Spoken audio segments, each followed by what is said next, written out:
Okay, Backstage Bible, we're going to take a less than popular person on the forefront of the Bible, and we're going to look at, what does this person say to us?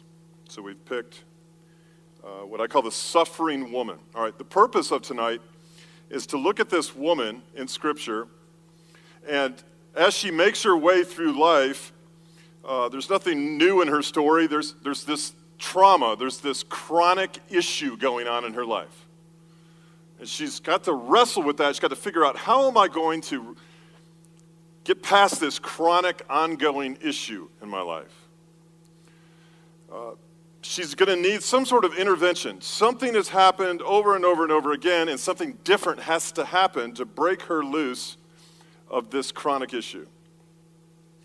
Now, sometimes we think things are acute and temporary, but in reality, the short-lived or the perceived short-lived issue becomes a chronic issue, and the chronic issue actually becomes a lifelong issue, a lifestyle issue, a lifestyle with a limitation issue. So sometimes the issues that we deal with in life we think will pass, and we even say to one another, this too shall pass. Well, sometimes they don't pass. Sometimes those things don't pass. They linger, and they turn into not just weeks, but months, and then they turn into seasons of life and years and decades, and that's what we find this woman tonight, dealing with an issue for 12 years.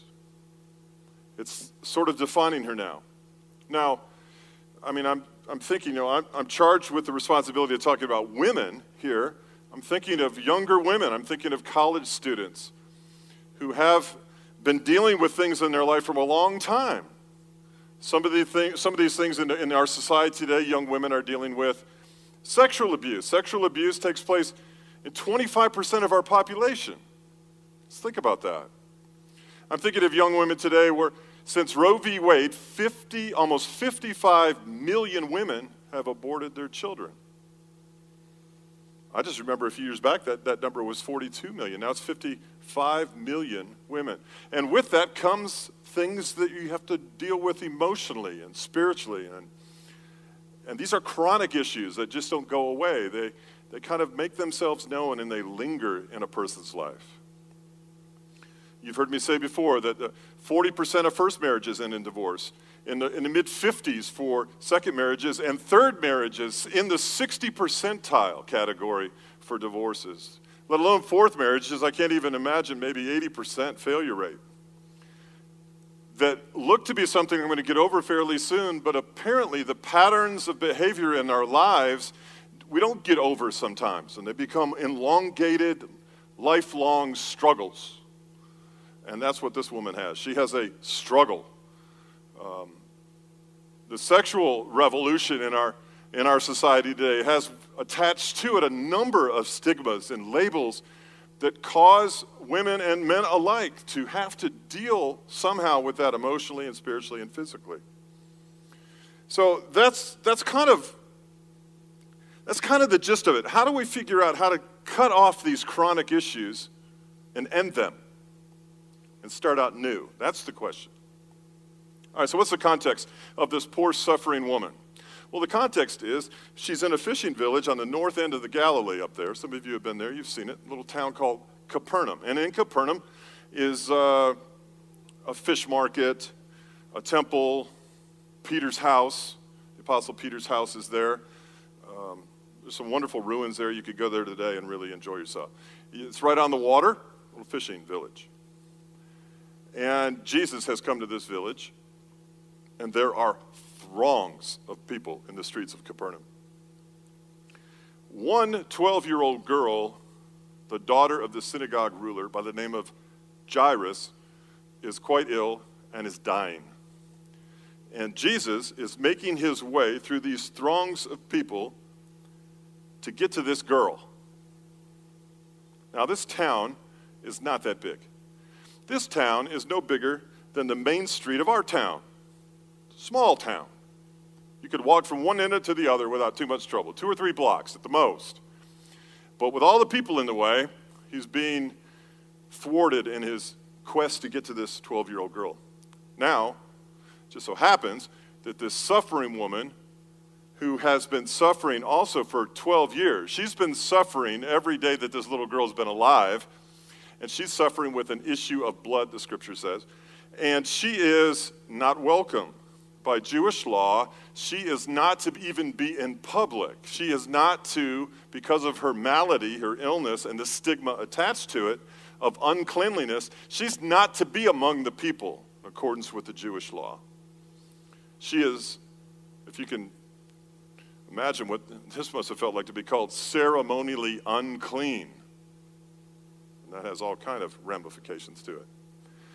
So that's the context. Now this seemingly anemic, one would think, woman is trying to make her way to Christ through this crowd that she's not supposed to be in. And her intent now is to not touch him, for touching him would make him unclean and would have all kind of ramifications for her. She seeks only to touch the hem of his garment. And in so doing, she believes that she will be restored physically in her body. Okay, so Mark chapter 5, this is what it looks like, verse 24 through 34. A large crowd followed and pressed around him. And a woman was there who had been subject to bleeding for 12 years. She had suffered a great deal under the care of many doctors and had spent all she had. Yet, instead of getting better, she grew worse. When she heard about Jesus, she came up behind him in a crowd and touched his cloak because she thought, if I just touch his clothes, I will be healed. Immediately her bleeding stopped, and she felt in her body that she was freed from her suffering. At once, Jesus realized that power had gone out from him. He turned around in the crowd and asked, who touched my clothes? And that his disciples with him said, you see the people crowding around you, his disciples answered, and yet you can ask, who touched me? But Jesus kept looking around to see who had done it. And then the woman, knowing what had happened to her, came and fell at his feet, and trembling with fear, told him the whole truth. He said to her, daughter, your faith has healed you. Go in peace and be freed from your suffering. Okay, let's talk about chronic suffering. Perhaps you know someone in your life, chronic, ongoing, uninterrupted at times, suffering. What does that feel like? You got to take the written word on a piece of paper or in your book, and you've got to go beyond that. You got to go between the lines. What's she feeling? What's she not feeling? How exhausted is she? What is the stigma? What is her self-esteem? What is her confidence level? All of these ramifications come in. Okay, this woman has, and perhaps you know people like this, chronic physical suffering. Subject to bleeding for 12 years. What is she mourning? She's looking back to a day and reliving the days when what? Reliving the days when she had vitality. Remembering the days when she had energy. When she had beauty. This cannot be a woman who thinks that she is beautiful. She can't be a woman who thinks that her appearance is attractive in any way.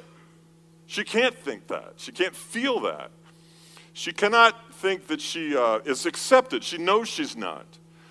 But even if people didn't know what was going on with this woman, they still would not accept her, even by her appearance. She's a woman in a man's world who's unclean, not welcome, socially unacceptable, feeling unattractive, and has no energy. This is what's going on with her physically. To have this self-concept of oneself that you are in no way attractive, in no way becoming to others, in no way acceptable to others, is a place that many women today live.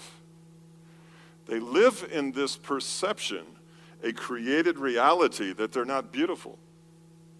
And why wouldn't a woman feel that way at times in the culture in which we live, that has placed an artificial standard of beauty in our culture that seemingly no one could attain to. What magazine cover isn't airbrushed, photoshopped? I mean, we've placed an unrealistic standard of beauty, outward beauty, on women today, and hers is only further magnified by her ailment. It's safe to say, she, like many women today, have a distorted concept of herself.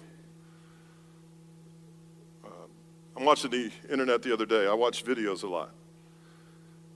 And there's this one experiment where some women were invited to a warehouse. And in this warehouse, they enter in, not knowing what they're walking into. They enter into this warehouse, and there they see a man with an easel. They don't realize it, but he's a former FBI sketch artist. And they enter in, and this man does not look at them. They only see his back, and he's at an easel with a blank white paper on it. And the woman is asked to sit behind him and to his right so he cannot see her, and between them is a drapery. And they are asked now to describe their physical appearance to this sketch artist, and he is drawing a picture of the woman based on her perception of her appearance. Then, the woman leaves not having seen the picture. Another woman walks in who is a friend of the first woman who had described herself, and they now describe in detail chin, nose, eyes, lips, hair, face, fullness, lack of fullness, coloring. And the sketch artist draws a picture of the same woman through the eyes of a friend. And then the woman walks back into the warehouse, and unveiled in front of her are the two pictures. Hers, her self-concept, and the concept of those who know her quite well. And it's amazing, as she looks at her own concept of herself, typically that woman will see someone who is closed down, lethargic, that lacks beauty, definition, that lacks vitality. Her eyes are sullen. She's magnified certain elements of her facial features to a negative extent. And then she looks at the perception of those who know her well, and she sees a much more vital, energetic, beautiful person. And we are naturally inclined that way to begin with.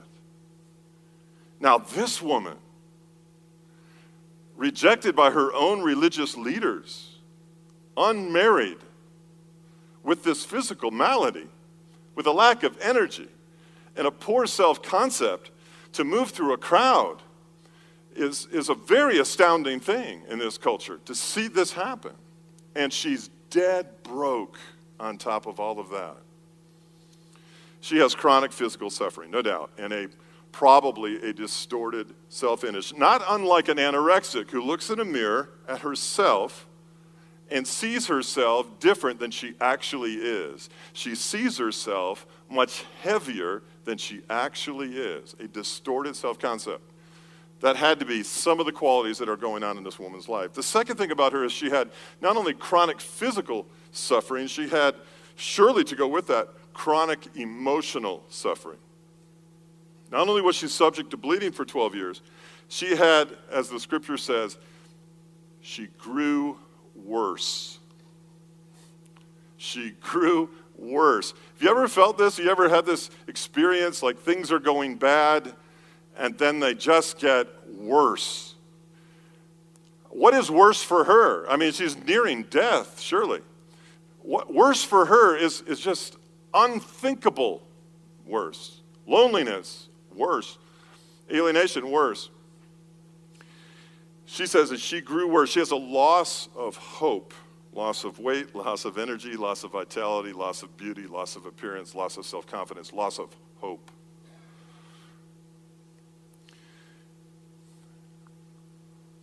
She has women today, well, men for that matter, the sense of rejection when you lose a loved one, a love relationship, a dating relationship, a husband, a family member to death. either the death of a relationship or the death of a person is this emotional struggle that goes on. And I've dealt with this over the years, women that have just lost their husband. This sense of, I got to get busy, I got to stay busy, I got to do things, I got to get going again, but yet that feeling of emptiness is still there. The busyness doesn't work. It's a temporary fix. Well, she has this loss of love, certainly, a loss of direction, a loss of confidence, loss of happiness. This is not a happy woman. Loss of purpose, and her emptiness is surely only growing as she's further depleted of her health. And then on top of all of that, the chronic physical struggle, the chronic emotional struggle, now she's got on top of that the chronic social stigma. Well, there it is. She's not brazenly moving through the crowd. She's hiding her face. She's not to be recognized. She's not to be there. She doesn't have the value to be there. You ever felt this way? You ever knew anybody that felt this way?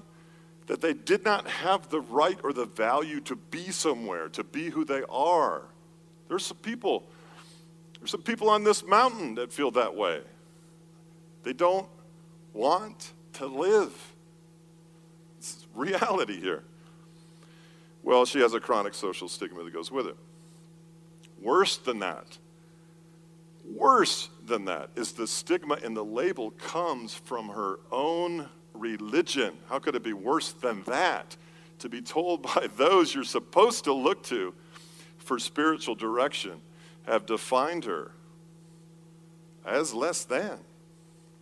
I'll tell you, the greatest abuse ever in a person's life and the hardest counseling assignment is the person that's been spiritually abused, who had entrusted people to lead him or her where they needed to go, only to find that they were wrong. Now, this is the stigma she walks with. And on top of that, she has chronic financial lack. The scripture said, we just read it, she had spent all she had. I don't know if you know what that means. I know what that means. When you don't have anything and you spend it all, you're broke. You have nothing. And what's attached to poverty and lack? All kind of emotional things. This woman has more month than money. She has to be frustration. She's limited in what she can even think or dream or aspire to. She has no provision. She's reduced to the basic necessities and sustenance of maintaining life. She's reduced to those basics. There's nothing beyond that for her. Not really. If there was, it's a fantasy, for she has no funding. She has no provision. She has no care. She has no kinsman redeemer. She has no one paying for her way. She has nobody. She's as alone in Israel as you can get. She's as alone is in first century Palestine. There's no other aloneness. This is it. And it's lonely. She's trapped, really. She's stuck. She has not the ability nor the energy to work herself out of her situation. She really has nowhere to go, physically, emotionally, spiritually, or financially. And opportunities do not exist for this woman. She couldn't get a job if she wanted one. She's not to be hired. She's not even to be around anybody. No, she's not to be in anyone's physical proximity. Now, the last chronic thing she has is a chronic search for a solution. If she's got anything left, her energy is focused on this one thing, a solution. Not a temporary solution, a long-term solution. It says that she suffered a great deal under the care of many doctors. What does that say about her? She suffered under the care of many doctors. She has been in high pursuit of every opinion and every option available to her, as long as her money would afford her those opportunities to seek and to find a solution, and has come up nil. She has none. Now, what do people normally do in these situations? Normally, what would happen in our society today, or maybe in any society, normally what would happen is you would try to escape your situation. I have got to escape this anxiety. I've got to relieve myself of this prevailing frustration. I've got to have a temporary vacation from my hopelessness. Now, how do you escape? People escape in many different ways. Some people get into physical relationships, sexual relationships. Other people get into new careers. Other people have geographical relocations. People move churches. People change friends. People seek out new opportunities. They get really busy. They can try to control everything in their life. I'm going to be in charge now. I've been the nail, now I'm going to be the hammer. I'm going to control things. I'm going to get angry about stuff. I'm going to start calling the shots here. I'm going to get myself out of this situation. I'm not going to be hurt anymore. Other people fall into depression, and they hide under the covers. They take that warm blanket over them and say, it's all going to be okay. You know, it's not going to be okay in the fetal position under the blanket, hiding from the world. We know that. Rationalization. Or, in many respects, people look for a way out of their hopeless reality through spirituality. Spirituality for many can be an escape. Spirituality, Christianity, if there's any common ground between those two things, is not meant to be something that we hide from life, hide in from life. It's to be to where we go to receive life, to deal and to confront with the chronic issues that we have going on. Other people medicate. That's the way to escape. They medicate. Well, she doesn't have any of these options, apparently. So she's on a chronic search for a solution. So what does she do? Well, she had probably heard about this doctor and heard about that doctor and heard about this doctor. She had exhausted all of those options. Now she has heard about this figure, this person, this Jesus. She had heard about him. And she had heard, no doubt, that he was in Capernaum. My guess is she's not from Capernaum. Because if she was from Capernaum, she would probably have been easily recognized and ostracized and told to leave. But she had heard of this person, Jesus. And she rendered in her own mind, apparently, one way to have an intervention take place to stop this madness of this constant chronic problem is to intervene and to look for an option out. She chooses this Jesus. And with whatever she has in her, she pursues this Jesus at risk. Now she reaches out and she touches his clothing. Now, she's immediately restored. I mean, oh my gosh, what is this like? Like shock. Like, what would that be like? I don't know. All of a sudden, boom, everything's different. Everything was one nanosecond it's one way, the next nanosecond it's another. It's totally different now. And what that would have felt like on so many different levels, spiritual, emotional, intellectual, social, as a woman, as everything, as a concept of herself has to change immediately like that. I don't even know that you could catch up with that kind of emotion in a few moments. I don't know that you could process that. I would liken that to what it was like for Adam and Eve, that one split second when all of a sudden sin had entered the human race, flooded with all kind of sense of guilt and shame and fear and hiding and remorse and weakness and folly and foolishness, just flooded with those experiences that had been so foreign to them. They had never experienced this before. It would take a while to process all of that. Well, she's on the good end of that transformation, but probably not having caught up to the transformation of really processing what all that's about. What a wonderful but yet perplexing place to be. And then Jesus, now this is interesting, he realizes something. Now, there is no doubt there's a lot going on here. There has to be a lot of noise. There has to be someone leading him towards this little girl to the house.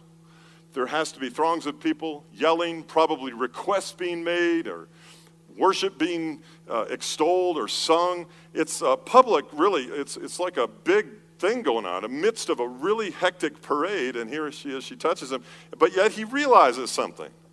Now, I find this perplexing. He realizes that what? That power, some of your translations will say virtue, has left him. Now this is interesting, because apparently she touched his clothes while others were touching him, but she did it in a way unlike the others, therefore the result was different. One could gather that conclusion.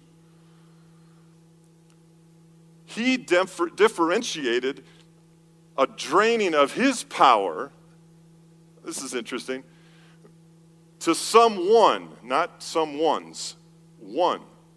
He knew that. Now, I also find it interesting that he didn't know who it was. I thought he knew everything. He seemingly did not know specifically who touched him, so he turned around and asked, "Who touched me?" So he's not differentiating between people in the throngs around him, but he is saying that there is someone who has received something of him into them, not knowing. Now, he doesn't distinguish male or female. He simply turns around and does not know who it was. Very interesting, and quite bizarre, actually. Therefore, he does distinguish between individual needs, yet at this moment, apparently, he does not know to whom he has blessed. Said another way, Christ has imparted power to a person unawares. I don't know that you could draw a conclusion other than that. Unaware of to whom he has imparted power. Therefore, his power was available to all, but received by one. Can't distinguish who it was, but something different about that one, seemingly different than all the others. Therefore, the power was imparted to that one person, the woman. He was not decisively aware of who initiated that process.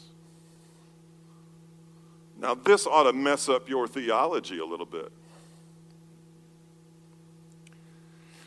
I thought the impartation of power from God to an individual was initiated with a request from a person in a verbal sense. I thought that prayer was a two-way communication whereby one person made a request of a divine power, the divine power, having heard that request, made in faith, in his sovereignty would impart power to that person as a result of the request. But none of that is going on here. Apparently not. His power, not only him, but the power upon him and in him, does not differentiate. Now here's what's happening. This is so crazy. If you knew your Old Testament background, what is happening in this 1 second is so profound.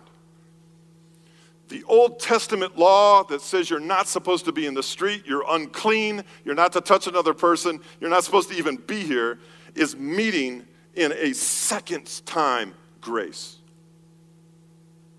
Grace that says, you don't deserve this, but I'm going to give it to you. It's a gift. Receive it. It's a grace so profound, it doesn't even differentiate those who receive it as to what they have or have not done. For he's not even aware of what she has or has not done. It is a full grace coming right up next to the letter of the law. The two meet in an instant. And I think it's beautiful that he doesn't know who touched him. I think it's fantastic he didn't know what they did or did not request of him, because that's what grace does. Grace doesn't differentiate. Grace only is imparted to people with faith, and she had that. She could not perform, she could not earn, she could not meddle, she could not manipulate, she couldn't do anything. In fact, what she did in silence. In her own silent world, by faith, grace imparted power to her, and she could do nothing about it. Nor could she do anything not to deserve it. And that's the fullness of grace. She didn't do anything in that moment to merit God's love and favor, nor did she do anything that would hinder God's love or favor. She just was there. She just believed. Which brings up an interesting point. Every person in the throng around Christ was in close proximity to him, but only one was in his presence. Only one in his presence received the fullness of joy. Every other person was in close proximity and received apparently nothing.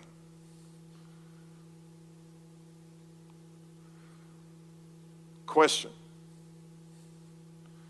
If you're suffering, or you know someone who's suffering, have they asked for that suffering to be relieved time and time and time again? Yes. Sure they have. Next question. Why have they not received? Don't know I know the answer. But I do know in part, if that person, myself included,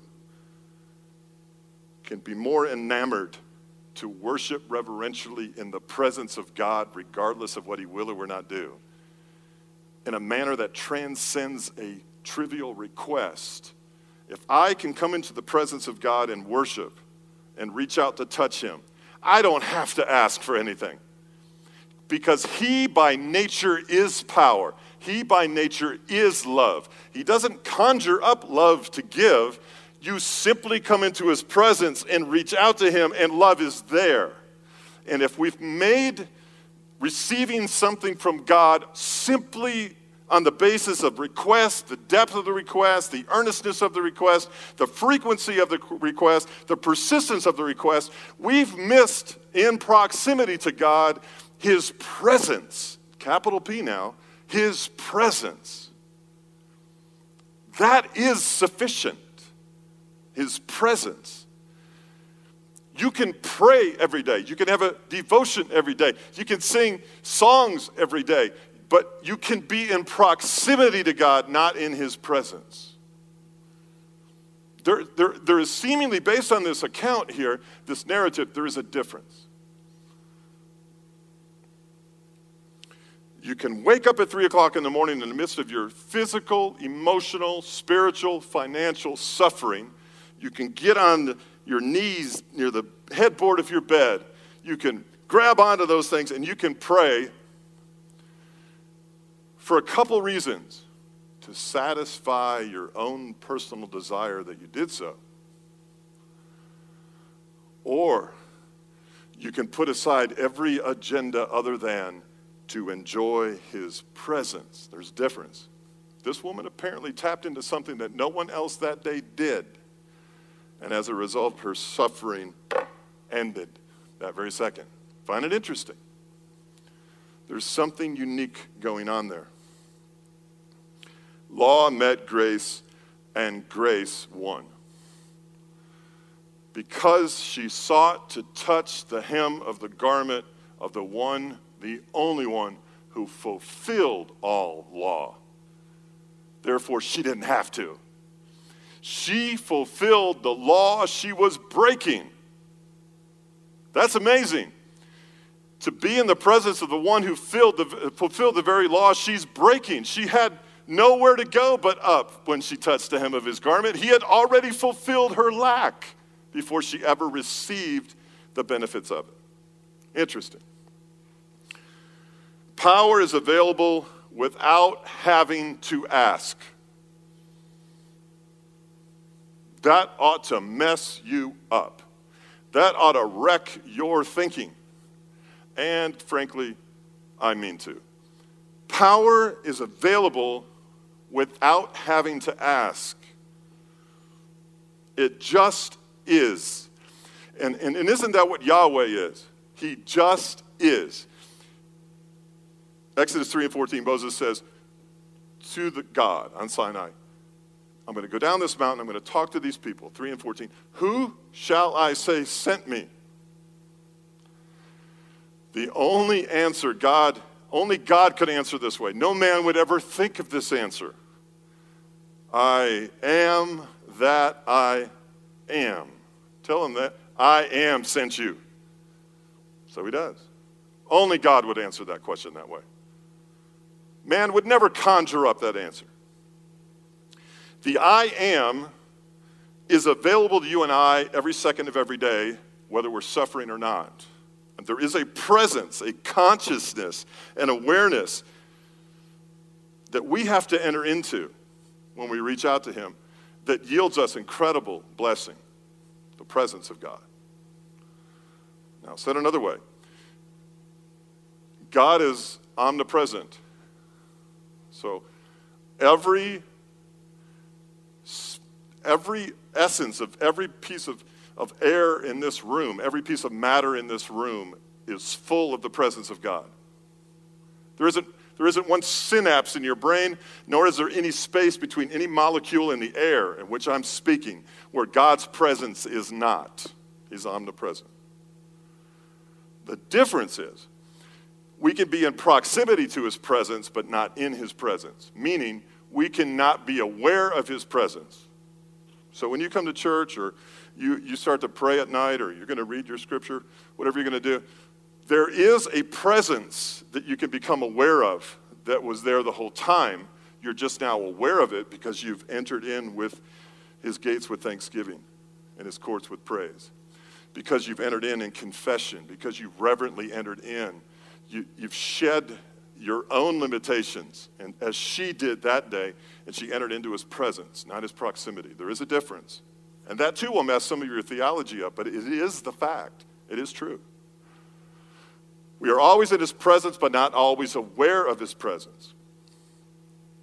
Sometimes you've been in a worship service that it just seems like something has taken place, and people are now aware of the tangible presence of God. We've entered in, you see. Well, she did that. Others did not. And she fell at his feet, and she trembled. And she told him everything that ever happened to her. This is fascinating to me. This now whole woman, this now beautiful woman, this now restored woman, this now revived and refreshed woman is standing in a street talking to a man she still has yet to touch, while throngs of people are trying to escort him to a 12-year-old who's dying. And Jesus stops everything, stops the momentum of the crowd, and he looks at the woman, and he listens to her tell her whole entire story, while the breath is leaving the young 12-year-old girl who's been alive the whole time the story was experienced. What does that mean? Christ is the high priest. And for a high priest to touch that woman, to listen to her story, is synonymous with the Old Testament law of a priest declaring her clean again. And by doing that in the street, he has restored her socially, intellectually, physically, and spiritually. Of course, she'll go to the priest and be declared clean because she is clean. But he took her and valued her in that moment. So what do you say? What do you say to the young woman with the chronic in the back of her mind issue of abortion? What do you say to the young woman who's been sexually promiscuous and when it's quiet and no one's talking and there's not a lot of distraction, she realizes that reality? What do you say to the person who's suffered so long and so much? No answer has come. What do you say? What do you say to the person who's nearing bankruptcy, is out of money, and has nowhere to turn? I don't have all the answers, but I know this one. seek not the proximity, but the presence of God. And in his presence is the fullness of joy. And I'll end with this. Having just done the funeral of a 71-year-old man who suffered from Parkinson's for 33 years, nearly half his life. I can't explain this, but I know there's some truth in it. It would appear as though some people are called on this broken, tattered earth in our lost state to suffer for the glory of God somehow. That in some people's suffering is a unique, God-ordained special occasion in which God can be glorified in a manner that cannot take place in another person's life because of the absence of suffering. Now listen to this. This will mess you up as well. Philippians 3:10, I want to know Christ. So far, so good. I want to know Christ, and the fellowship of sharing in his sufferings.